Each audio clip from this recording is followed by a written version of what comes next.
Hi. എന്റെ കൗമാരപ്രായത്തിൽ നിന്ന് യൗവനത്തിലേക്ക് പ്രവേശിക്കുന്ന പ്രായത്തിൽ ഒരു വായനയുടെ അടിസ്ഥാനത്തിൽ എനിക്കുണ്ടായ ഒരു തിരിച്ചറിവ്, ഒരു വായനയിൽ അയാൾക്ക് എന്തോ തിരിച്ചറിവുണ്ടായി. അങ്ങനെ അയാൾ ഇസ്ലാം മതം വിട്ടു. എന്നിട്ട് പിന്നെ അതിനെ തുടർന്ന് കുറെ വായത്താളം ഒരു 31 മിനിറ്റ് ഉണ്ട്, കുറച്ചും കൂടെ കേൾക്കാം. ജബ്ബാറാണ് ആള്. ആ തിരിച്ചറിവിനെ തുടർന്ന് ഞാൻ ഏറ്റെടുക്കുന്ന ഒരു ജീവിത ദൗത്യവും ഏതാണ്ട് അരനൂറ്റാണ്ട് പൂർത്തിയാവുന്ന ഒരു സമയമാണ് ഇന്ന്. എൻ്റെ ആ തിരിച്ചറിവ് എന്നെ സംബന്ധിച്ചിടത്തോളം വളരെ നിസ്സാരമായിട്ടുള്ള ലളിതമായിട്ടുള്ള ഒരു തമാശ മാത്രമാണ് എൻ്റെ വ്യക്തി ജീവിതത്തെ സംബന്ധിച്ചിടത്തോളം. പക്ഷേ ഞാൻ ഏറ്റെടുത്ത ആ ദൗത്യം എന്ന് പറയുന്നത് അത്ര നിസ്സാരമോ ലളിതമോ തമാശയോ അല്ല, മറിച്ച് എനിക്ക് ചുറ്റുമുള്ള വലിയൊരു സമൂഹം എത്രയോ തലമുറകളായി നൂറ്റാണ്ടുകളായി വിശ്വസിച്ചു പോരുന്ന ഒരു അന്ധവിശ്വാസത്തിന്റെ ആശയപരമായ അടിത്തറ തന്നെ തെറ്റാണ് എന്നും ആ വിശ്വാസം ഒരു വലിയ നുണയാണ് എന്നുമാണ് ഞാൻ ഈ സമൂഹത്തോട് വിളിച്ചു പറഞ്ഞുകൊണ്ടേയിരുന്നത് അന്നു മുതൽ. എന്റെ തിരിച്ചറിവ് എന്ന് പറയുന്നത്, ഞാൻ വായിച്ച വേദപുസ്തകം, ഖുർആൻ എന്ന വേദപുസ്തകം ഒരു ദൈവത്തിന്റെ വെളിപാട് പുസ്തകമല്ല, അത് ഒരു മനുഷ്യന്റെ സൃഷ്ടിയാണ് എന്നതാണ്. ആ തിരിച്ചറിവ് എന്നെ സംബന്ധിച്ചിടത്തോളം അന്ന് വലിയ ആശ്വാസവും സന്തോഷവും ഒരു വേള വലിയ കൗതുകവും ഒക്കെ ജനിപ്പിച്ച ഒന്നായിരുന്നു. എങ്കിലും ആവേശപൂർവ്വം അത് സമൂഹത്തോട് തുറന്ന് വിളിച്ചു പറയുക എന്നത് വളരെ സാഹസികമായിട്ടുള്ള ഒരു പ്രവൃത്തിയായിരുന്നു ആ കാലത്ത്, അന്നല്ല ഇന്നും. ഞാൻ ആ കാര്യം ഈ സമൂഹത്തോട് വിളിച്ചു പറയണം എന്ന് തീരുമാനിക്കാൻ ഒരുപാട് കാരണങ്ങളുണ്ട്, ഒരുപാട് സാഹചര്യങ്ങളും സന്ദർഭങ്ങളും ഉണ്ട്. അതെല്ലാം ഞാൻ മുമ്പ് പലതവണ വിശദീകരിച്ച് കഴിഞ്ഞിട്ടുള്ളതാണ്.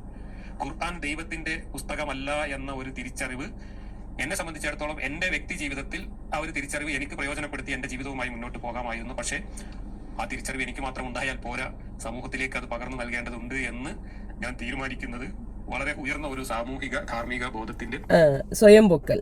ഈ ഒരു മാഷായ താങ്കൾക്ക് അറിയത്തില്ലേ ഈ ആത്മപ്രശംസ എന്ന് പറയുന്നത് ആത്മഹത്യാപരമാണ് എന്നുള്ളത്? ഇത്രയും ആത്മപ്രശംസ പാടുണ്ടോ? ധാർമ്മിക മൂല്യം ഉയർത്തി പിടിക്കുകയാണ്, മനസ്സിലായില്ലേ? ഇസ്ലാമിയര് വിശ്വസിച്ചു പോരുന്ന രീതി തെറ്റാണ് എന്ന് അവരെ ബോധ്യപ്പെടുത്താൻ വേണ്ടിയിട്ട് 1/2 നൂറ്റാണ്ട് പുള്ളി അതിനു വേണ്ടി സ്പെൻഡ് ചെയ്തു. ഭയങ്കര വലിയ കാര്യമാണ്. അപ്പോൾ ഇതൊക്കെ പറയാനുണ്ടായ ഉത്തരവാദിത്തം എന്താന്ന് പറഞ്ഞു കഴിഞ്ഞാൽ, ഒരു ഉസ്താദിന്റെ 5 ലക്ഷം രൂപ കൂട്ടത്തിലുള്ള കൂട്ടുകക്ഷി മോഷ്ടിച്ചു, പങ്ക് കിട്ടി കാണും, അതിലൊരു നല്ലൊരു എമൗണ്ട് അങ്ങോട്ട് പോയി കാണും.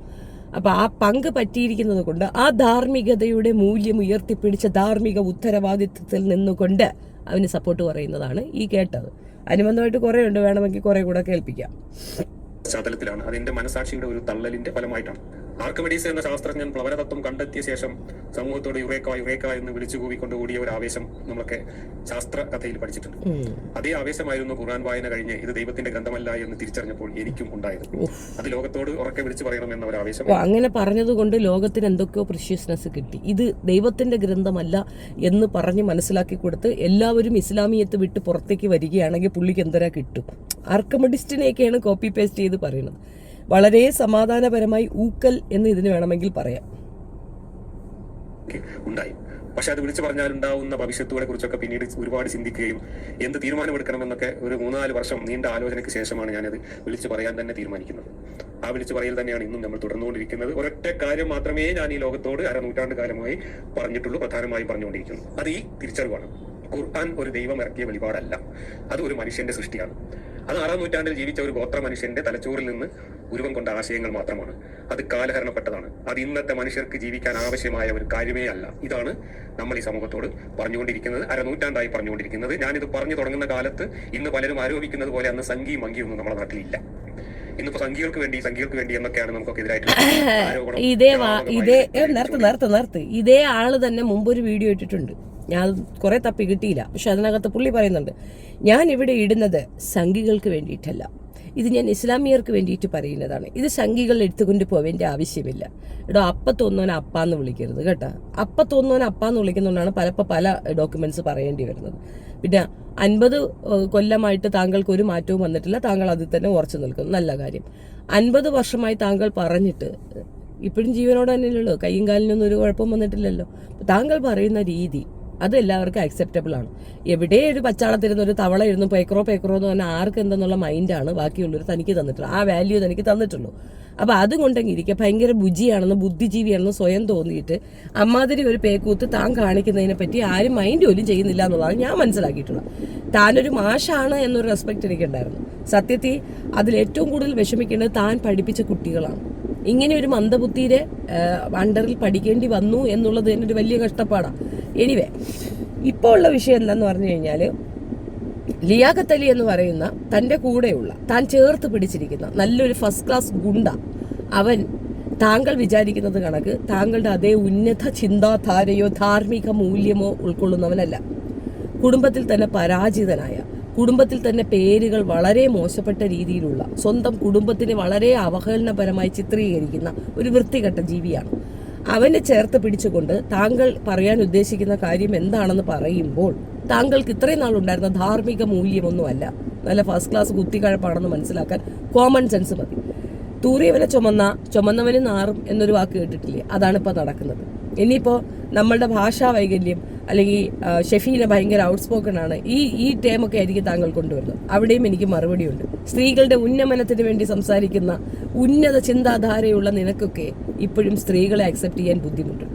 ഇത്രയും ഉന്നത നിലവാരവും ചിന്തയുമുള്ള നിനക്കൊക്കെ സ്ത്രീകളെ അക്സെപ്റ്റ് ചെയ്യാൻ ബുദ്ധിമുട്ടുള്ളിടത്ത് ഗോത്ര ചിന്താഗതിയുള്ള അവർക്ക് അത് വേണമെന്ന് നിഷ്കർഷിക്കുന്ന തോന്നിയാസല്ലേ? അത്രേ ഇതിനകത്ത് പറയാനുള്ളൂ. രത്ന ചുരുക്കം ഇത്രയാണ്. നീയൊക്കെ വെറും പടമാണ്. നിന്റെയൊക്കെ ഉള്ളിലുള്ളത് നല്ല കുത്തിക്കഴപ്പാണ്. ഇപ്പോൾ ഈ പറയുന്ന വ്യക്തിക്ക് യാതൊരു മാനുഷിക പരിഗണനയോ ധാർമ്മികതയോ ഇല്ല എന്നുള്ള തെളിവാണ്. ഒരു വ്യക്തി അയാളുടെ കയ്യിൽ നിന്ന് സ്വന്തം പണം അങ്ങോട്ട് കൊടുത്തൊരു ഡിബേറ്റിന് വിളിക്കുമ്പോൾ ആ ഡിബേറ്റിന് പോകാൻ 100 എക്സ്ക്യൂസും പറഞ്ഞ് അതിൽ പറ്റത്തില്ല എന്ന് പറഞ്ഞ് അവസാനം വരണമെങ്കിൽ DD കൈമാറണമെന്ന് പറയുമ്പോൾ ഇടനിലക്കാരനായ ഒരുത്തൻ അത് നിനക്ക് അവകാശപ്പെട്ടതാണെന്ന് അവൻ പറഞ്ഞു എന്ന കാരണം കൊണ്ട് ആ പാവപ്പെട്ടവൻ്റെ പൈസ അടിച്ചു മാറ്റി തിന്നുകൊണ്ടിരിക്കുന്നത്. ഇടനിലക്കാരൻ പറഞ്ഞിട്ടുണ്ടെങ്കിൽ അത് അയാളുടെ പണമായിരിക്കണം. ഈ പണം ഉസ്താദിൻ്റെതാണ്. ഉസ്താദ് അങ്ങനെ പറഞ്ഞതായിട്ട് എവിടെയും തെളിവില്ല. അപ്പോൾ ഇല്ലാത്തൊരു കാര്യം വല്ലാത്ത രീതിയിൽ പറഞ്ഞുണ്ടാക്കി കൊണ്ടുവന്നാൽ ഒരു കാര്യം മനസ്സിലാക്കുക, നമ്മൾ കോടതിയിൽ ഒരു കാരണവശാലും ധാർമ്മികത കൊണ്ട് ചെന്ന് കഴിഞ്ഞാൽ അവിടെ നിന്ന് മറുപടി കിട്ടത്തില്ല. അവിടെ തെളിവാണ്. തെളിവിൽ DD ഇയാൾ എടുത്തിട്ടുണ്ട്. എവിടെയും ഉസ്താദ് അത് ഫ്രീ ആയിട്ട് കൊടുക്കുന്നു എന്ന് പറഞ്ഞിട്ടുമില്ല. അങ്ങനെ ഇല്ലാത്തടത്ത് കോടതി കൃത്യമായിട്ട് അവനെ കള്ളനെന്ന് തന്നെ വിളിക്കും. അവന് പണിഷ്മെൻറ്റും ഉണ്ടാവും. അവൻ ജയിലിലും പോകും.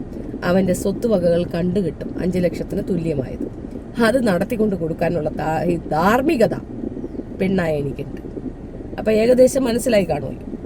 പിന്നെ നിങ്ങളുടെ പേഴ്സണൽ ഡീറ്റെയിൽസിലേക്കൊന്നും ഞാൻ പോകുന്നില്ല. അതിൻ്റെ കാരണം എന്താണെന്നറിയാം?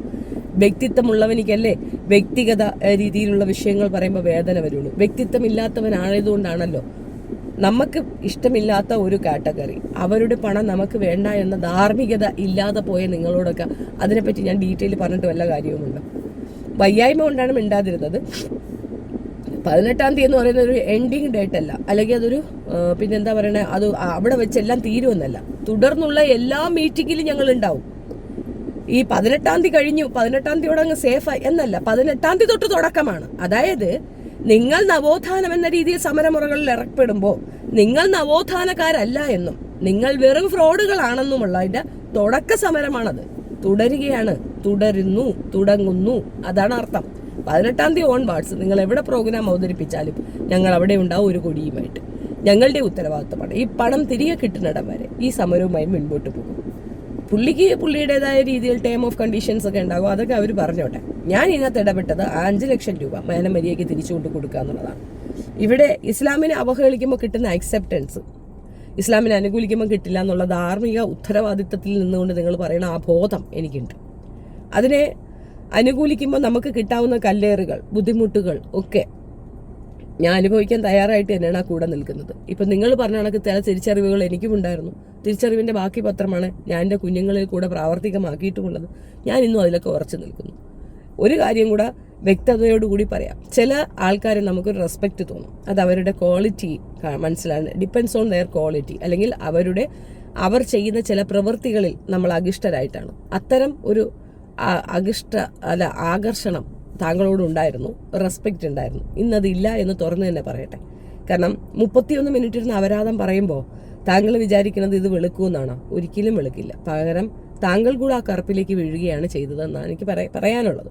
പിന്നെ ജബ്ബാർ മാഷി ലിയാഖത്തിൽ ഈ പ്രാസ ഒപ്പിച്ച് നിങ്ങൾ ഈ പറയുന്ന 2 എണ്ണം തെറി വിളിക്കില്ല എന്ന് മാത്രം പറയരുത്. ഇവൻ വിളിക്കുന്ന ഒരു 100 തെറി ഞാൻ കൊണ്ടുവന്ന് കേൾപ്പിച്ചു തരാം. പട്ടിയെന്നും നായി എന്നും കക്കൂസ് ടാങ്കെന്നും ഒക്കെ. അപ്പോൾ ജബ്ബാർ മാഷ് ഈ പറയുന്ന വ്യക്തിയെ സപ്പോർട്ട് ചെയ്യുമ്പോൾ ഒരു പെൺകുട്ടിയെ അല്ലെങ്കിൽ വിധവയായ, കാൽ സ്വാധീനമില്ലാത്ത, അവരെ ജോലിയും ചോക്കി ജീവിക്കുന്ന ഒരു സ്ത്രീയെ നാട് നീളെ നടന്നു തിന്നുന്നവളെന്നും കക്കൂസ് ടാങ്ക് എന്നും നായി എന്നും പട്ടിയെന്നും ഒക്കെ വിളിക്കുന്നതിനെയും കൂടെ അനുകൂലിക്കുന്നു എന്നാണ് അർത്ഥം.